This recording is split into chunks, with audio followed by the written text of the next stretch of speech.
Sinalakay ng mga otoridad pasado hating gabi ang isang apartel sa Cubao na ginagawang kuta umano ng mga gumagamit ng iligal na droga.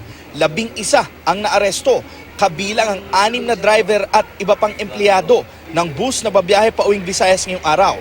Ang 4 naman, mga tauhan mismo ng 14th Avenue Apartel.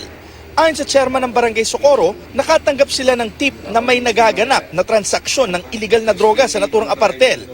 At karamihan nga raw sa mga parokyano, mga driver at konduktor. Hindi naman, ang Socorro kasi hindi naman ganun kalaki ang drugs dito eh.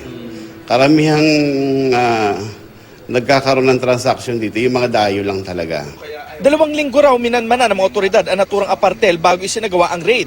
Nakuha sa isang kwarto ang halos 2 bulto ng hinihinalang shabu na may street value na 20,000 pesos at iba pang drug paraphernalia. Dito na aresto ang pangunahing suspect na si Reynaldo Rotasi, isang suspendidong bus driver at siya umanong tulak ng droga. Todo tanggi naman si Rotasi na kanya ang shabu na nakuha sa kwarto. Ikaw daw ang principal na nagtutulak dito sa daw lahat ng items doon. Hindi totoo yan, sir. Ayon naman sa isang tauhan ng apartel, December 7 pa raw naka-check-in sa apartel si Rotasi.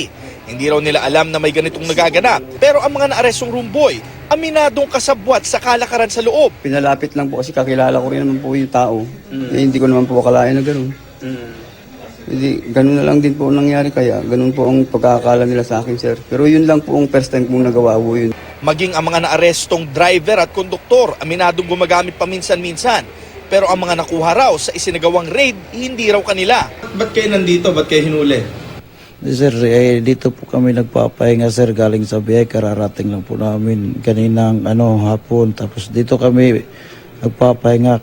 Talagang delikado to kasi pagka nakagamit ka ng droga, ang tendency mo parang hyper ka eh. Medyo ang pakiramdam mo, mabilis ang pagpapatakbo mo. So, delikado sa mga pasahero niyan.